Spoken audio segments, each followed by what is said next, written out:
Este programa contiene imágenes que pueden herir la sensibilidad del espectador. Se han cambiado algunos nombres y se han dramatizado determinadas escenas de autopsias para proteger a las personas y a sus familias. Cuando un niño de 8 años perfectamente sano se acuesta a dormir una noche y nunca más se despierta, no puedo imaginarme nada peor. su afligida familia acude a la doctora G en busca de respuestas. Estás ante un niño perfectamente sano que se acuesta y fallece. ¿Sabes que ha pasado algo? Algo raro. Después, un hombre es hallado muerto en el suelo, desnudo y cubierto de hematomas. Podría tratarse de un crimen. La policía depende ahora de la doctora G para encontrar la prueba de un asesinato. No harán nada hasta que yo les diga que se trata de un homicidio. Vidas truncadas, desconcertantes misterios médicos, revelaciones espeluznantes. Así son los casos diarios de la doctora G, médico forense. Apaleado. Con demasiada frecuencia, la doctora Jan Garavalia, forense jefe, se encuentra con familias que intentan recuperarse de la inesperada pérdida de un hijo. Es la tragedia de todas las tragedias. Un niño de 8 años con madre, padre, hermana. E incluso tras 20 años de profesión, los casos como este siguen despertando sus emociones. Es una situación horrible para los padres. No me imagino acostar a mi hijo, despertar y encontrármelo muerto. No me imagino nada peor. En la primavera de 2008, Garion Barber es un niño alegre de 8 años, con unos enormes ojos azules y una sonrisa contagiosa. Tenía muy buen corazón, quería que todos fuesen felices. Se desviaba de su camino para presentarse a la gente. A veces, sin venir a cuento, Garion me daba un enorme abrazo y me decía, "Te quiero, mamá". Además, era el cariñoso hermano de su hermana mayor, Adera. Nos gustaba nadar juntos. Una vez fuimos a montar a caballo. Jugábamos con sus sables láser. Tenía 2, así que jugábamos a luchar. Eran muy buenos amigos, lo hacían todo juntos. Durante una temporada durmieron en habitaciones separadas, pero nos pidieron volver a dormir juntos. Esta casa estaba llena de sonrisas, de risas. Era algo habitual. Pero ninguno de los miembros de esta familia tan unida podría haber imaginado que sus vidas estaban a punto de cambiar para siempre. El 28 de marzo de 2008, Rick Barber pasaba el fin de semana fuera de la ciudad. Pero su familia no se detuvo por ello. Su mujer, Dawn, tenía la agenda llena de planes, que incluían tomar un helado el domingo y ver una película que esperaban desde hacía tiempo. Nos reímos mucho y nos lo pasamos bomba. Los niños vieron la peli y se comieron su helado. Y cuando llegó la hora de acostarse, Garion me preguntó si podían dormir conmigo esa noche. Les dije que sí y se acostaron en mi cama. Unas horas después, Dawn se acuesta con sus hijos y todos duermen sin sobresaltos durante toda la noche. No desperté hasta las 9. Y cuando me desperté, Garion seguía acostado. Era raro, porque siempre se despertaba enseguida. Lo zarandea. Él no se levanta y ella se da cuenta de que no respira. Inmediatamente llama a urgencias. El equipo de urgencias llega en cuestión de minutos. Y mientras trasladan a Garion al hospital más cercano, Dawn llama a Rick, su marido. Cuando sonó el teléfono solo oí gritos al otro lado. Me dijo, Garion no respira, lo llevan al hospital. Me arrodillé y me puse a rezar. Nos llevaron directamente a una sala de espera de urgencias. No tardó mucho en aparecer un médico que nos dijo que no habían podido hacer nada por él. Me llamaron y me dijeron, lo hemos perdido. En un instante, el mundo de la familia se desmorona.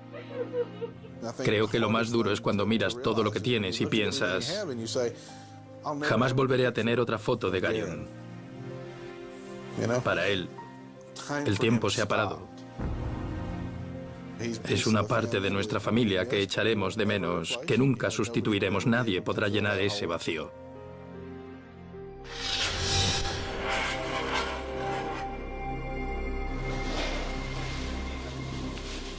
Este es un caso triste. Podría dejarme arrastrar por las emociones. Pero estas personas necesitan respuestas.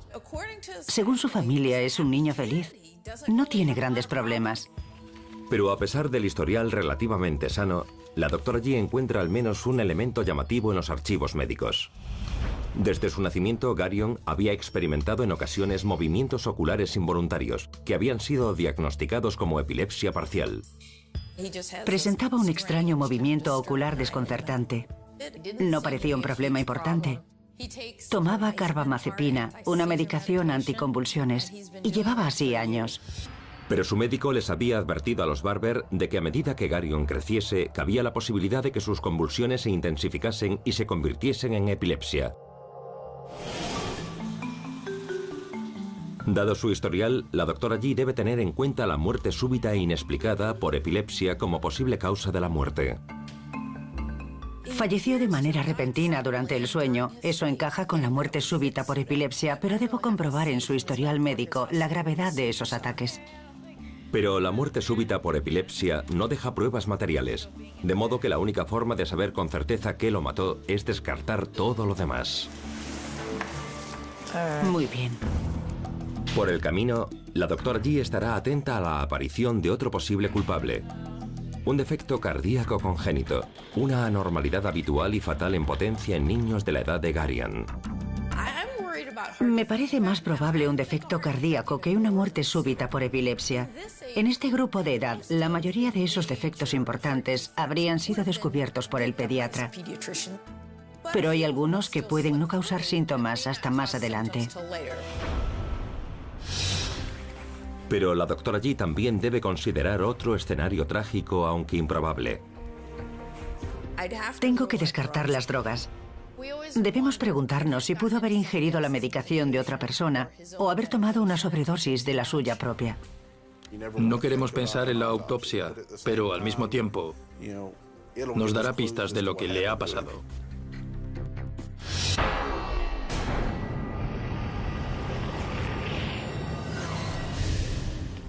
Es un niño con la cara muy agradable. ¿Listos? El niño es guapísimo. Parece dormido. Parece bien cuidado. Tiene la altura y el peso apropiado para un niño de 8 años. Primero, documenta los intentos obvios de resucitación realizados por el personal de urgencias. Todo esto es de los de urgencias. Fijaos. Vemos marcas de agujas en el dorso de la mano, un tubo endotraqueal, parches del electrocardiograma, las marcas de la resucitación. Pero al echarle un vistazo al cuerpo, algo llama inmediatamente la atención de la doctora Yi. Hay un fluido espumoso que sale de su boca y que podría estar relacionado con un edema pulmonar, con líquido acumulado en los espacios para el aire que hay en sus pulmones. Cuando este líquido entra en los sacos de aire y seguimos intentando respirar, se bate, casi como la clara de un huevo, y forma un líquido espumoso que asciende por la tráquea y sale por la boca. Se trata de un hallazgo sin causa específica. Dejaremos que el cuerpo y toxicología nos hablen. ¿Has anotado esto? Vale. A estas alturas, el examen externo no descarta nada por dentro ni por fuera.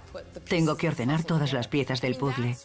Para eso estoy aquí, y es lo que espero poder hacer. Y no hay nadie más deseoso de obtener respuestas que la propia familia de Garion. Estás ante un niño perfectamente sano que se acuesta y fallece. Sabes que ha pasado algo raro.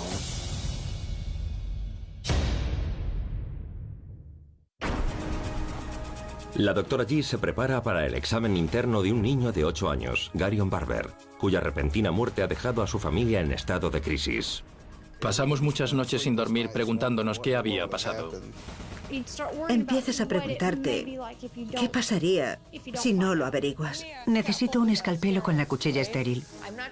No estoy segura de que la autopsia nos ofrezca una respuesta categórica, pero descartará muchas cosas.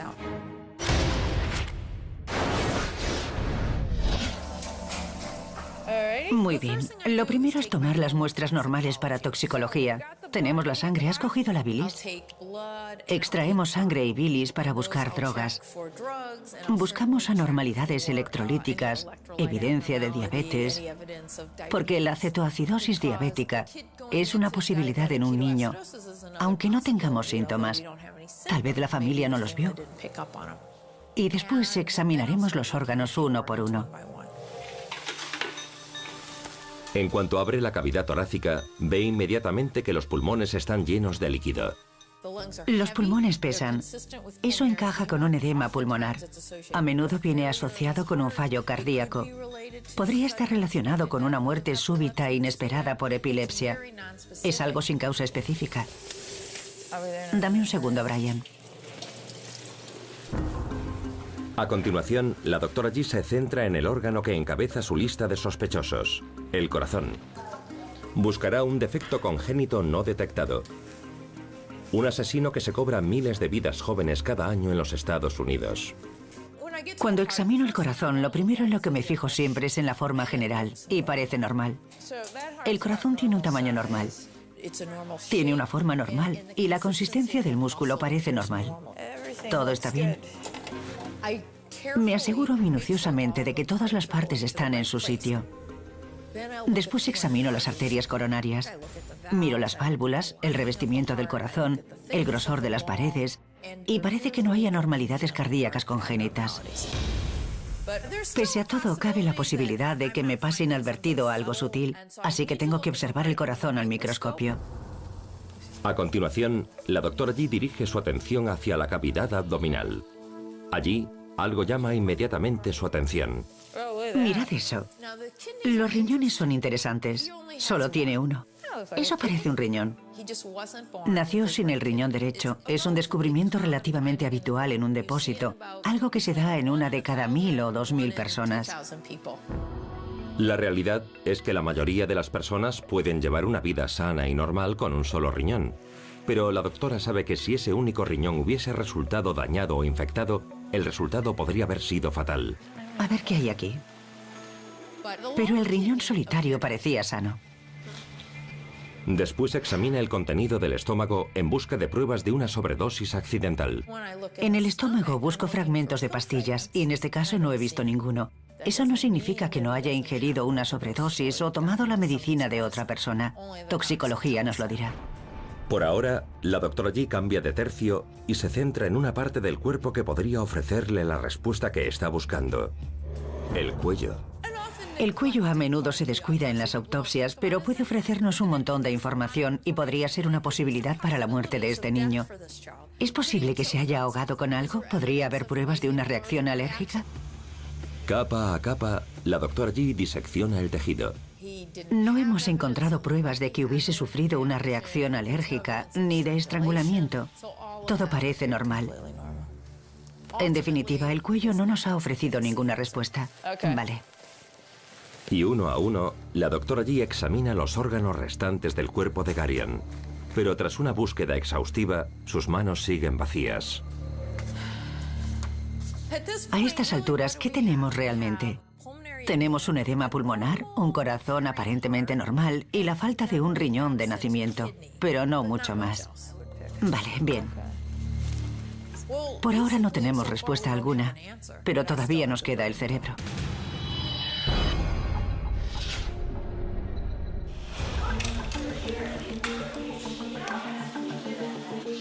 Utilizando una sierra oscilante, el ayudante de la doctora Brian Maholsky abre cuidadosamente el cráneo. Presentaba un edema en el cerebro, como si no hubiese recibido oxígeno suficiente. Podría estar relacionado con una muerte súbita por epilepsia, pero de momento no conocemos la causa. Cortaremos el cerebro y habremos terminado. Pero una vez que retira el cerebro, la doctora descubre algo tremendamente sorprendente. Madre mía, mirad eso. Tiene unas amígdalas cerebelosas muy prominentes. Se encuentran en la parte inferior del cerebro junto al tallo encefálico y se extienden hacia abajo, hacia el canal espinal, donde debería estar la médula espinal. Es evidente que las amígdalas cerebelosas de Garion se han salido de su cráneo y han penetrado en el canal espinal. La doctora G sospecha que podría padecer una malformación de Chiari-1, una anormalidad congénita rara que afecta a 1 de cada 1000 personas. Sí, ¿te parece bien?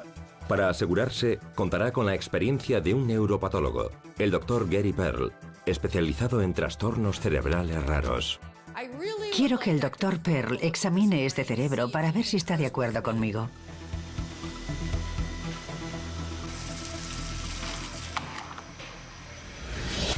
En cuanto el Dr. Pearl llega al depósito, se ponen inmediatamente manos a la obra. Realizarán un examen minucioso de las amígdalas cerebelosas. Veamos, ¿tenemos el cuchillo para el cerebro? En este caso, hemos visto una hernia descendente de las amígdalas cerebelosas.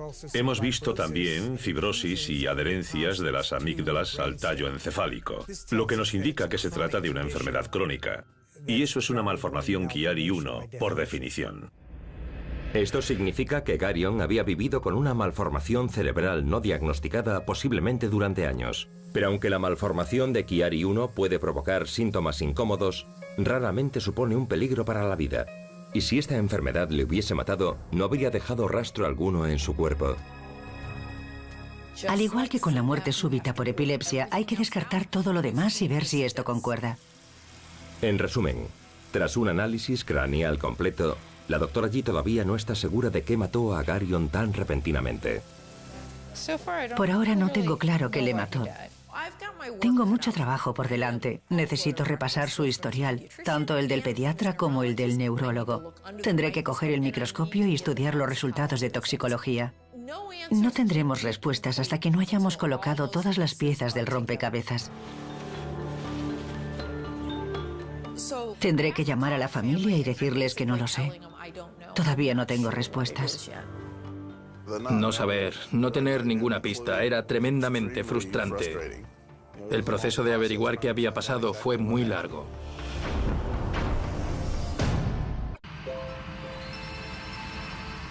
Han transcurrido 4 largas semanas desde que se le realizó la autopsia a Garion Barber, un niño de 8 años, pero la doctora todavía no tiene respuestas definitivas y confía en que el trabajo de laboratorio le ofrezca la clave de su muerte.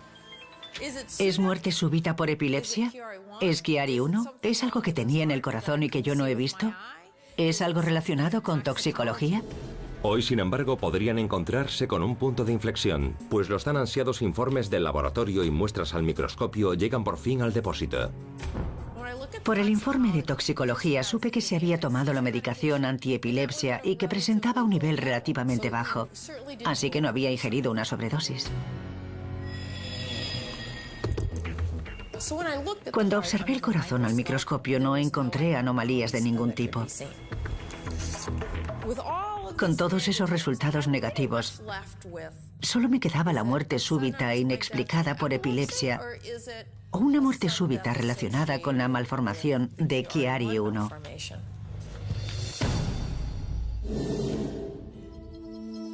La doctora G ha reducido finalmente las posibilidades a 2 tan solo. Y solo le queda una bala en el arsenal que podría ayudarla a encontrar la causa de la muerte de Garion. Su historial médico. Ya habíamos pedido su historial médico, pero tardaba siglos. Tengo que saber los síntomas que presentaba. ¿Qué tipo de convulsiones tenía? Necesito conseguir su historial médico para cerrar este caso.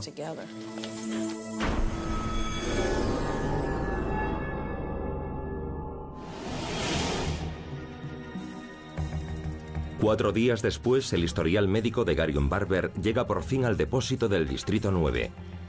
Y a medida que lee los documentos, a la doctora le sorprende averiguar que durante toda su infancia, Garion había sufrido toda una gama de síntomas preocupantes. Entre los síntomas no solo estaba el movimiento extraño de los ojos, a veces veía doble o se quejaba de jaquecas e incluso tenía problemas de comportamiento. Para la doctora G, estos nuevos síntomas son una pista crucial que le lleva a una llamativa conclusión.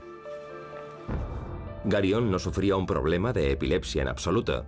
Los extraños movimientos de sus ojos, junto con los demás síntomas, estaban causados por una malformación de su cerebro. Creo que todos sus síntomas estaban relacionados con la Chiari-1.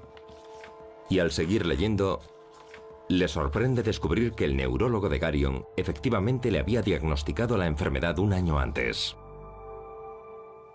Le hizo una resonancia magnética que me sorprendió mucho cuando la vi. Parece que el neurólogo simplemente no relacionó los síntomas crónicos de Garion con su malformación de Chiari-1 y en su lugar atribuyó todos los problemas a la epilepsia parcial. Creo que el doctor creía que su Chiari-1 era asintomático. Es una omisión trágica, pero no sorprendente. La malformación de Chiari-1 es una enfermedad rara y a menudo mal interpretada. Mucha gente cree que la mayoría de los Chiari-1 son asintomáticos. A medida que se va averiguando más sobre la dolencia, nos damos cuenta de que sí tienen sintomatología y de que se puede morir súbitamente por su causa. Cuando comencé mi carrera, los neurólogos tampoco creían que existiese una muerte súbita por epilepsia, y ahora es un diagnóstico aceptado. Creo que a medida que vaya pasando el tiempo, esta será una enfermedad que iremos conociendo cada vez más. Es rara, es raro morir de esa manera, pero sabemos que ocurre. Pero desgraciadamente para Garion, nadie lo supo hasta que fue demasiado tarde. Creo que una vez analizado todo, una vez repasado su historial, sus informes médicos, la explicación más probable es la malformación de Chiari-1.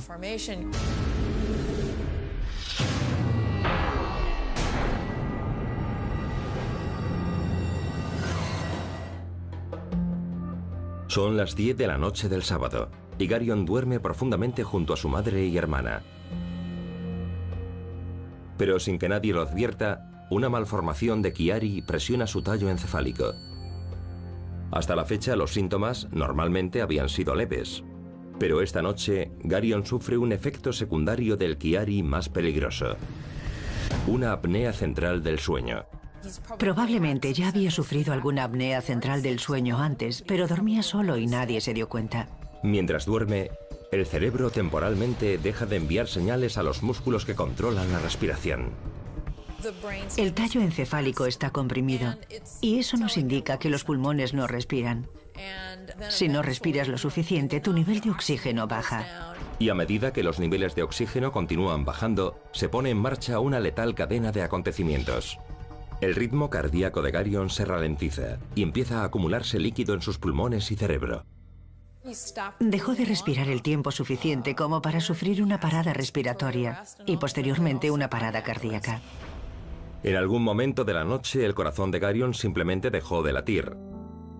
Y el niño de 8 años murió tranquilamente mientras dormía.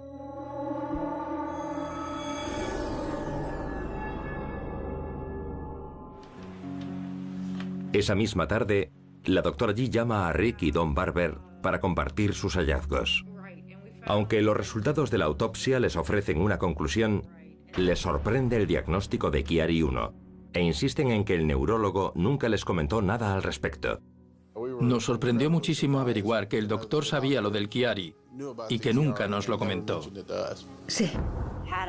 Si en su momento me hubiesen dicho de qué se trataba y hubiese investigado, habría cambiado de médico o le habría pedido a alguien que lo examinase para intentar ayudarle con los síntomas. Si lo hubiesen sabido, podrían haber optado por la cirugía. Pero se trata de una operación de alto riesgo y reservada normalmente para los casos más extremos.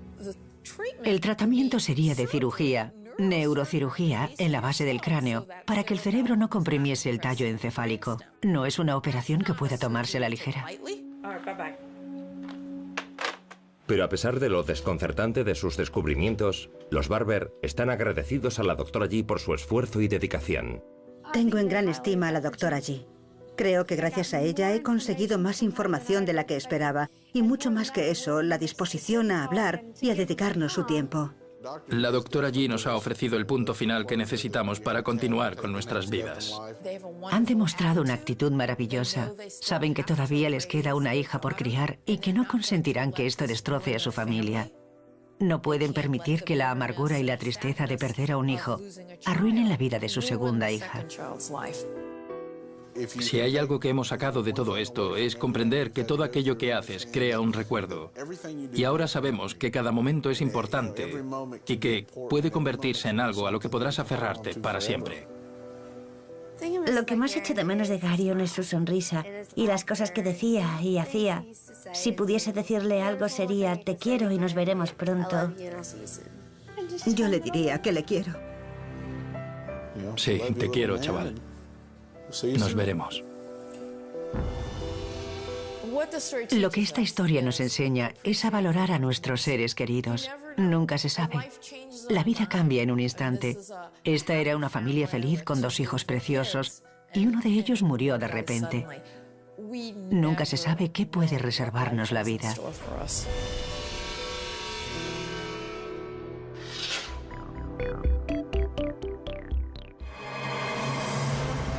Las muertes inesperadas no son nuevas para la doctora G.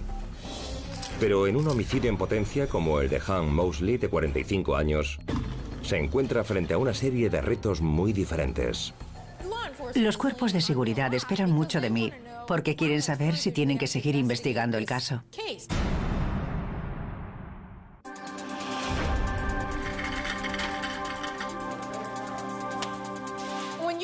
Cuando mueres de repente, todo se para y se crea una instantánea de cómo vivías. Esa realmente es una de las mejores partes de mi trabajo.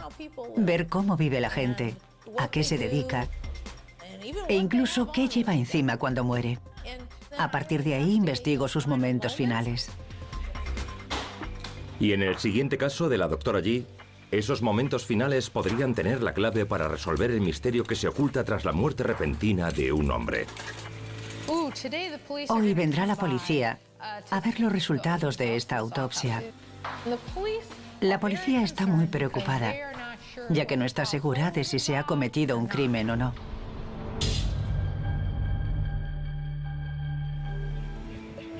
Es la tarde de un domingo de mediados de marzo.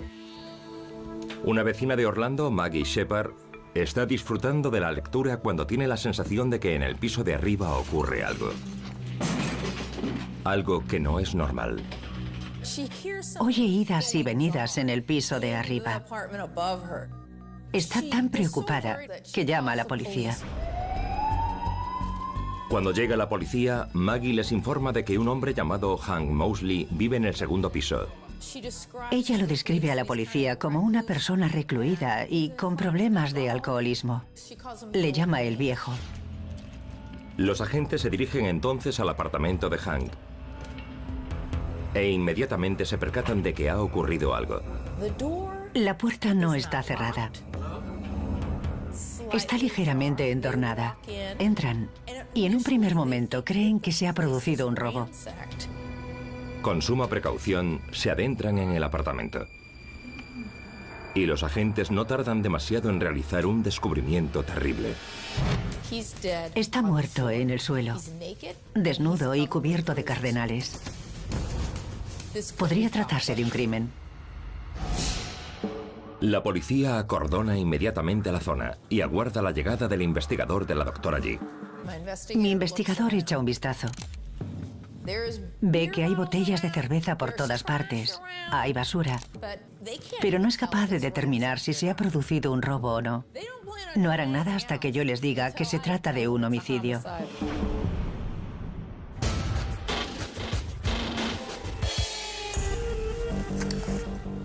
Es un pobre hombre que ha aparecido muerto. El primer paso de la doctora G es leer el informe del investigador. Y a primera vista, todas las señales parecen respaldar la posibilidad de que se trate de un crimen. Evidentemente, cuando ves un cardenal, lo primero en que piensas es en un traumatismo o un acto delictivo. Y en este caso es una posibilidad real. Cuando estás borracho, eres presa fácil para todo el mundo.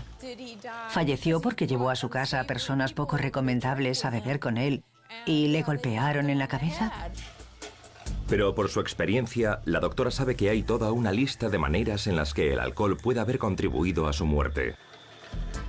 Puede haber sido accidental. Puede que sea un alcohólico que se cayó. Los traumatismos son habituales en los alcohólicos. O tal vez los años de abuso crónico simplemente pasaron factura definitiva al cuerpo de Hank. El alcohol puede matarte de muchas maneras. Una enfermedad cardíaca, hepática, pancreática, gastrointestinal. Hay un montón de causas. Sin embargo, hay otra teoría que ocupa un lugar preeminente en su lista. No sospecho de un envenenamiento agudo por alcohol porque no se trata de un bebedor novato. Pero me preocupa si habrá fallecido por el síndrome de abstinencia. El síndrome de abstinencia se produce cuando los alcohólicos crónicos dejan de beber bruscamente, ya sea porque intentan dejar el vicio o porque simplemente se quedan sin alcohol. Tu cuerpo es tan adicto físicamente al alcohol que notarás síntomas si no continúas ingiriéndolo a cierto nivel. En especial convulsiones y delirios, temblores. O sea que se puede morir por la falta de alcohol. Veremos cuánto hay en su cuerpo. Un nivel bajo o cero podría indicar síndrome de abstinencia alcohólica. Pero aunque el alcohol parece un buen sospechoso, el informe de los investigadores ofrece a la doctora G otra pista del historial médico de Hank. Mi investigador encontró insulina en la nevera y jeringuillas. Era diabético. Ser alcohólico y diabético es una mala combinación, lo mires como lo mires. Cabe la posibilidad de que Hank haya fallecido de complicaciones relacionadas con la diabetes, pero por ahora solo es uno de los posibles culpables en una larga lista. Entonces, ¿qué barajamos? Barajamos, por supuesto, un acto delictivo. ¿O será accidental? Podría ser resultado de los efectos crónicos del alcohol en su cuerpo o el síndrome de abstinencia alcohólica. Podrían ser muchas cosas. La autopsia será interesante. Vamos por el miedo. Nuevos episodios solo en Crimen de Investigación. La doctora Jan Garavalia se prepara para examinar el cadáver de Hank Mosley, de 45 años de edad, que fue encontrado ayer en su casa desnudo y con hematomas. Y dado que la muerte de Hank es susceptible de ser un homicidio, la policía ha venido a observar la autopsia. Los cuerpos de seguridad esperan mucho de mí porque quieren saber si tienen que seguir investigando el caso. ¿Van a buscar más pruebas? ¿O se trata de una muerte natural o accidental?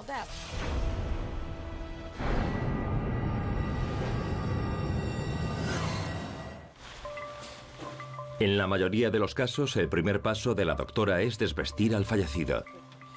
Pero en el caso de Hank, ese paso puede obviarse. Que el cuerpo esté desnudo, ¿quién sabe lo que significa? La gente no es consciente de cuántas personas van desnudas por su casa. Incluso hay ancianas que lo hacen. Esa es la mejor parte de mi trabajo. Ves la instantánea de cómo vivía la gente. Y a veces no es agradable.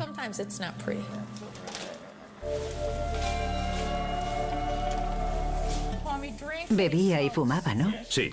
Bebía y fumaba. Sí, desde luego. Solo tenía 45 años. Pero la vecina se refiere a él como el viejo.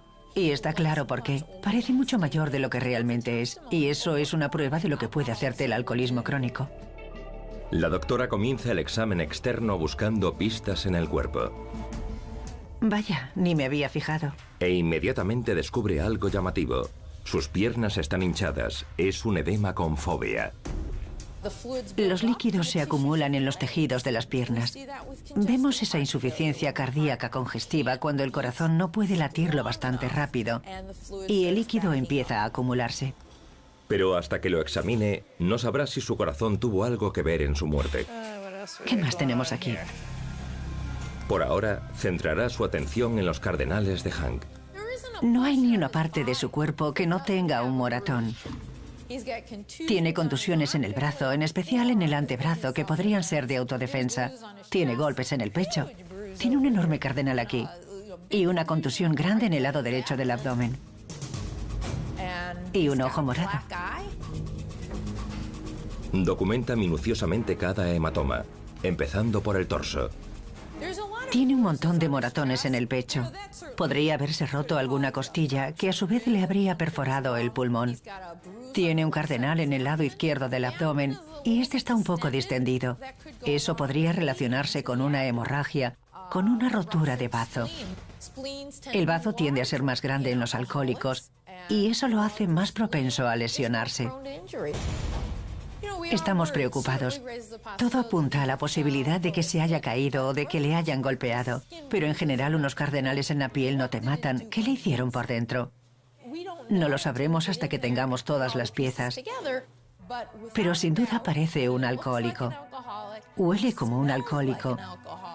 Tiene el historial de un alcohólico. Pero si eso ha tenido alguna influencia en su muerte, todavía no lo sabemos. Y dado el ojo morado de Hank, la doctora G sabe por dónde empezar.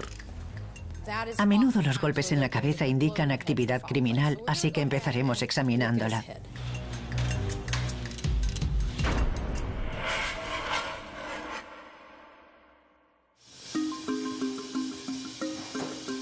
La doctora comienza cortando el cuero cabelludo de oreja a oreja. Después retira cuidadosamente la piel. He mirado en el interior del cuero cabelludo para ver si encontraba algún hematoma y no he visto nada.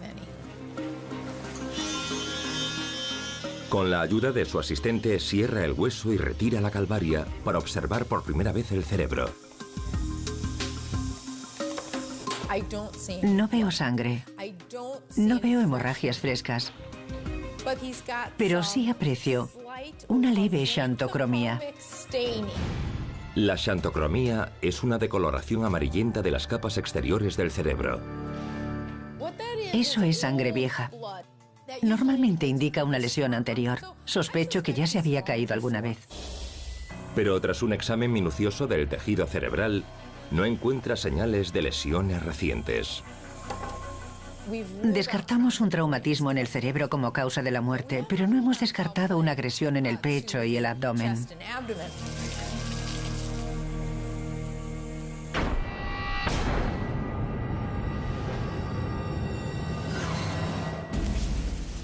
Vale, vamos allá. Y con el escalpelo, la doctora practica una incisión en Y, desde los hombros hasta el hueso pélvico. Presenta múltiples contusiones externas y al hacer la incisión en Y inicial he visto que tenía un cardenal enorme en el pecho que atravesaba el músculo. Me preocupa que pueda tener alguna costilla rota. El golpe en el lado izquierdo del abdomen también es bastante profundo y penetra en el músculo abdominal. Pero la doctora G tendrá que adentrarse más para evaluar los daños. Corta el músculo para dejar a la vista la cavidad abdominal e inmediatamente le sorprende lo que ve. No hay sangre libre en la cavidad abdominal. Todos los órganos están intactos, aunque no hemos descartado alguna costilla rota. Pero cuando dirige su atención hacia la caja torácica de Hank, le sorprende lo que no encuentra. He buscado alguna costilla rota, pero no he encontrado nada. No hay señales de que tenga ninguna costilla rota. A continuación, retira la parrilla costal de Hank para examinar los órganos in situ.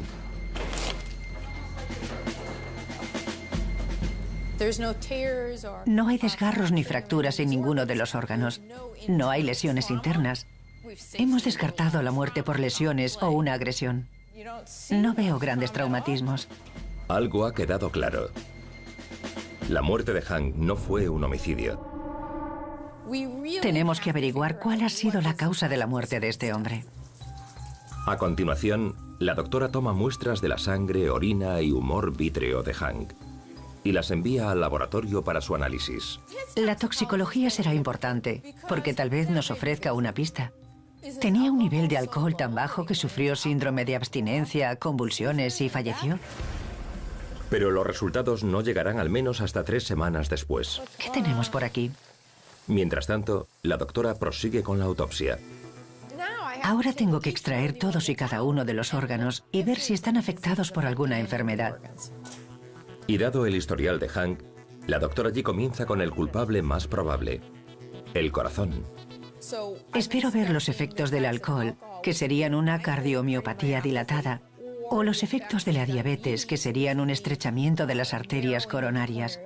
La diabetes padecida durante más de 10 años, en más del 90% de los casos, lleva asociada una enfermedad cardíaca.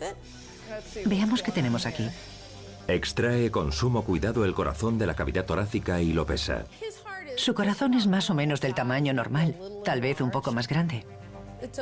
Tiene una forma normal. El músculo tiene buen aspecto. Meticulosamente disecciona el órgano y corta el tejido para llegar hasta las arterias coronarias. Sus arterias coronarias no están mal. Presenta un 40% de estrechamiento en una de ellas, pero no hay cambios graves. Nada que pudiese haberle causado la muerte. No veo nada relevante en el corazón, parece normal.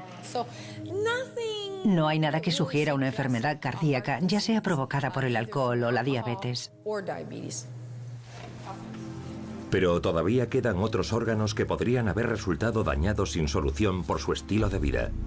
De modo que dirige su atención a los órganos abdominales, comenzando por el tracto gastrointestinal.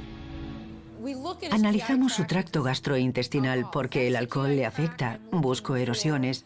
Presenta gastritis, algunas erosiones superficiales, pero no veo hemorragia alguna. Así que no creo que el tracto gastrointestinal haya tenido nada que ver con su muerte. Y prosigue. Esto no me gusta. E inmediatamente descubre una anormalidad en un órgano. El páncreas muestra señales de pancreatitis o inflamaciones previas. Pero la doctora no cree que este descubrimiento esté relacionado con su muerte. Es una pancreatitis antigua. La lesión en el páncreas es debida al alcohol. Es un efecto crónico, no es algo que le haya afectado ahora. Pero cuando el alcoholismo es crónico, hay un órgano que sufre un castigo mayor que los demás. El hígado. ¿Qué tal pinta tiene el hígado? Todavía no lo veo. El hígado debería estar muy liso y ser de color marrón. A veces se describe como una pelota de rugby. Y basta un simple vistazo al hígado de este hombre de 45 años para que la doctora llegue a la conclusión de que el consumo excesivo de alcohol muy bien podría haber matado a Hank Mosley. Tiene bultos, protuberancias, es de un color amarillento anaranjado. Está muy áspero, irregular y como encogido. ¿Puede ser esa la causa de su muerte? Sin duda.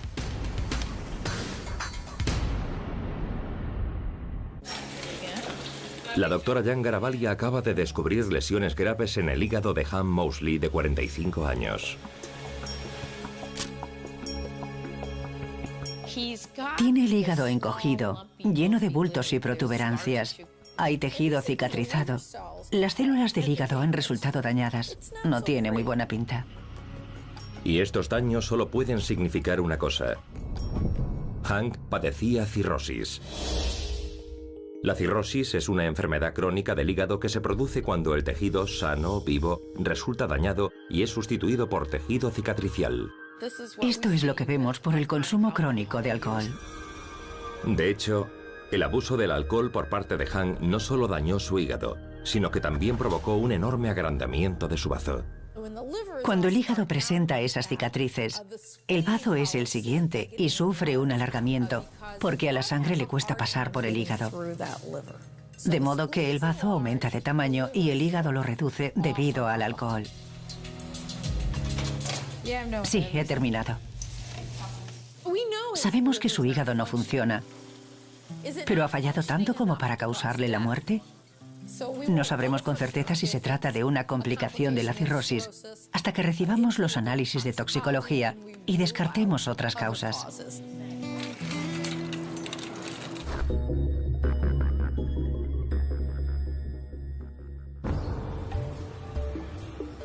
Tres semanas después de la autopsia de Hank Mosley, de 45 años, los resultados de sus pruebas de laboratorio llegan a la mesa de la doctora G.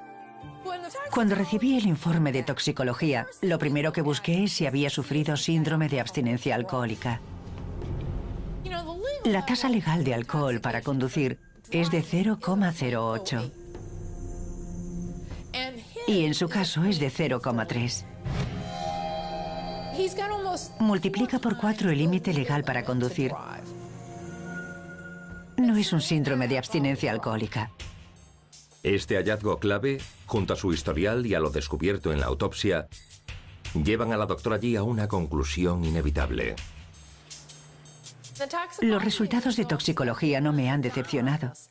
Creo que han añadido una pieza muy importante al rompecabezas de lo que tenemos aquí.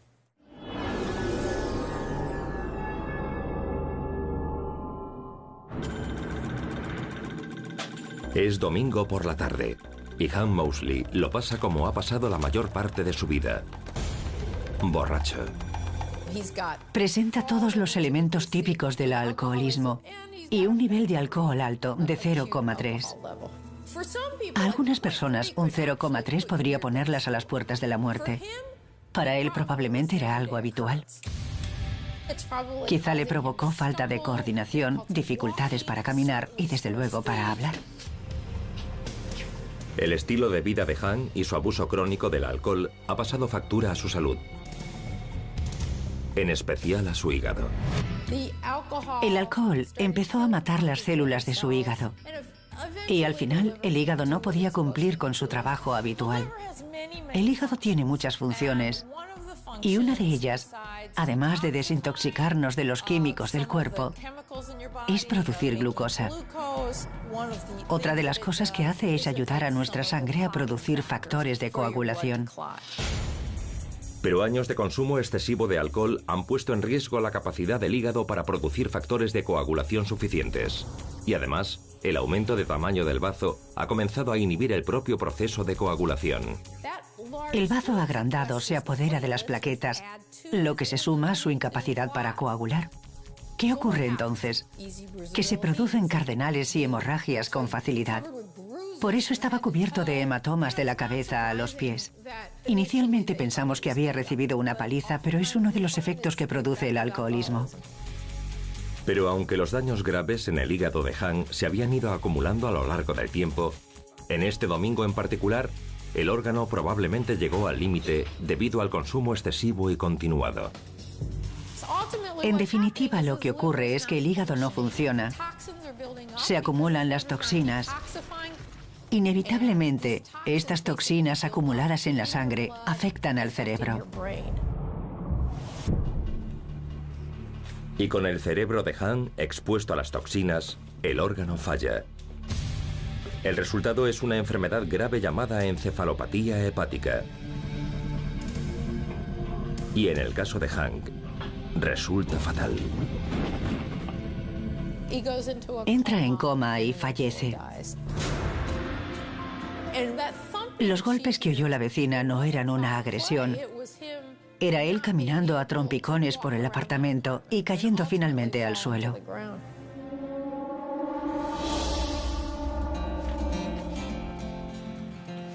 So long, I stand still on the ends of the earth. Sabemos que el alcohol destroza el cuerpo humano, nuestro modo de vida y a nuestra familia. Pero yo siempre me pregunto, ¿qué pasó? ¿Qué lo provocó? When I was worth all the songs that I sang. Todos tenemos claro que el alcohol es el problema y me digo, cuando veo a alguien así, ¿cómo empezó a beber una persona como esta? Porque en su momento seguro que era un hombre agradable y que alguien lo amaba. Sé cómo murió, pero siento curiosidad por saber cómo empezó todo.